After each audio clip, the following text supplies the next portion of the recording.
Eh bien, salut tout le monde, aujourd'hui on se retrouve dans une nouvelle vidéo et aujourd'hui on va s'attaquer à un petit souci qui peut vous arriver si jamais vous élevez, si jamais vous souhaitez élever les bébés de vos poissons. Là ici pour ce tuto ça va être des bébés de cyclidés. Bien sûr ça peut marcher avec tous les autres poissons, aucun souci.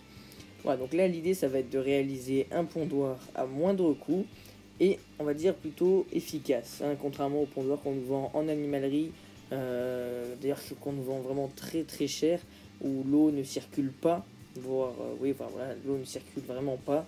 Parfois les trous sont trop gros pour nos bébés, les bébés passent à travers, enfin bon c'est vraiment pas pratique. Je préfère le répéter en début de vidéo, le pondoir est en aucun cas fait pour faire accoucher la femelle. On ne doit jamais mettre une femelle dans un pondoir pour la faire accoucher. Le pondoir est uniquement réservé aux bébés. Donc voilà, n'y pensez même pas, là c'est juste pour élever les bébés juste après. Voilà, donc là, les images que vous voyez défiler devant vous, enfin la vidéo que vous voyez défiler devant vous, je l'ai mis en accéléré, tout simplement car c'était une tentative que j'ai fait au début. On peut voir que, enfin là vous voyez pas, mais ça en fait au début ça rendait pas du tout ce que je voulais. Du coup vous allez voir que voilà, là par exemple je continue à couper la boîte, donc là on va avoir le matériel que j'ai utilisé. Donc en fait j'ai tout simplement utilisé une petite boîte de mascarpone. Donc bien sûr on peut utiliser toute autre petite boîte, hein. Là comme je vous l'ai dit c'est à moindre coût, c'est avec ce que j'avais sous la main. Donc il suffit après tout simplement de prendre un scalpel ou autre, un ciseau par exemple. Moi j'avais un scalpel, ça va vraiment beaucoup plus vite. Et on vient couper carrément le fond de la boîte. Et donc au début j'avais fait un petit trou mais ça ne marchait pas comme je voulais. Et du coup on va faire un très très grand trou. Et l'idée après c'est d'avoir plus que les côtés de la boîte. Ensuite, une fois que la boîte sera totalement coupée, donc que le bas de la boîte sera totalement coupé, nous, notre but, c'est d'avoir une eau qui soit renouvelée en continu. Ça, c'est vraiment le but recherché pour éviter que les bébés meurent, tout simplement.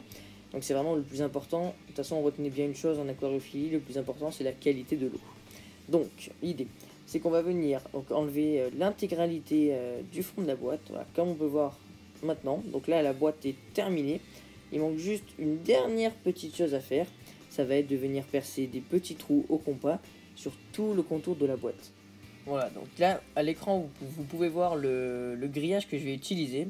Donc moi comme c'est pour des bébés cyclidés qui sont déjà de base assez gros, c'est un grillage qui n'est pas forcément très fin comme on peut le voir. Mais l'idéal, enfin le top du top, c'est de la moustiquaire. Donc je vous recommande d'acheter de la moustiquaire. Pareil, c'est pas cher, le mètre carré est vraiment pas cher. Et puis c'est vraiment très très fin. Voilà, donc après bien sûr, vous adaptez la taille du grillage en fonction de la taille de vos bébés. Ensuite, pourquoi des trous au compas tout autour?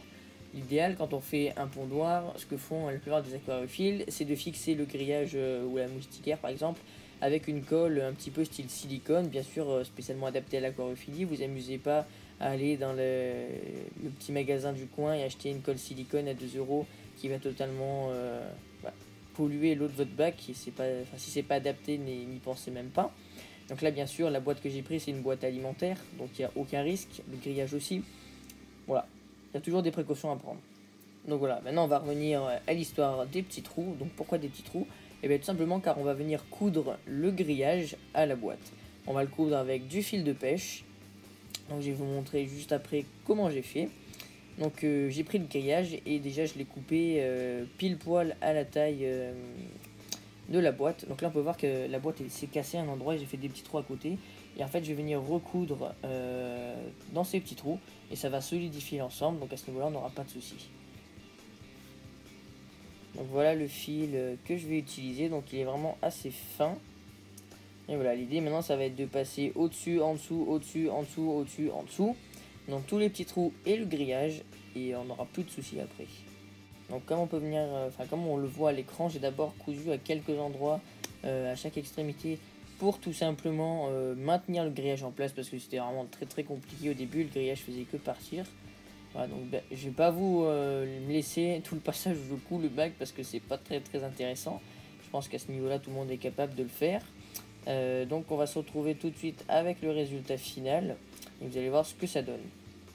Donc voilà, je sais pas si vous arrivez bien à voir. Donc là le grillage n'est pas trop tendu, donc c'est pas très très grave.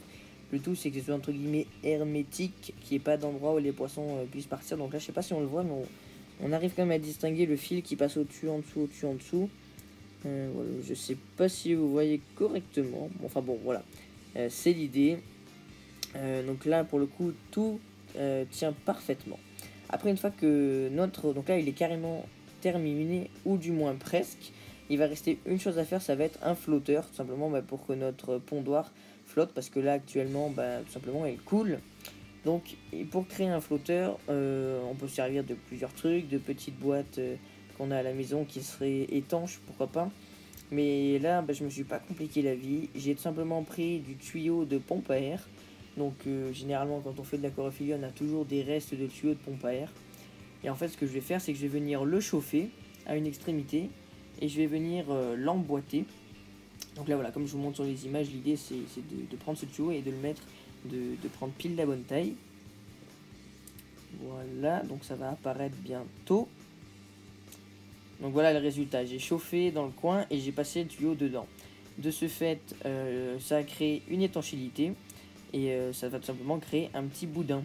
Et donc ce boudin va permettre à notre pondoir de flotter à la surface. Donc voilà, j'espère que vous voyez bien l'idée. Donc ça va permettre de flotter et on n'aura pas de soucis. Donc voilà, après on le met sur le pondoir et notre pondoir est tout simplement terminé et prêt à être utilisé. Donc je vais vous montrer par la suite le résultat avec des bébés Holonokara que j'ai mis à l'intérieur. Voilà, donc je vais vous montrer comment j'ai fait, enfin comment je l'ai installé. Bon, après ça bien sûr, à moins que vous fassiez la même chose que moi, il va falloir adapter à votre support. Ça à ce niveau là je peux pas trop vous aider. Mais en gros voilà, c'est ça l'idée, c'est que ça fait un petit boudin qui va permettre à la structure de flotter. Voilà, donc on va tout de suite passer dans l'aquarium pour vous montrer ce que ça donne en réel. Donc j'enregistre cette vidéo bien après l'avoir réalisée. Donc là depuis j'ai eu une nouvelle portée et donc je m'en sers encore, hein, ils fonctionnent parfaitement. Donc là on peut les voir, ils sont à l'intérieur, donc ils bougent de partout. On peut voir que bien sûr ils ne passent pas à travers le grillage, ça serait vraiment totalement bête. Et voilà.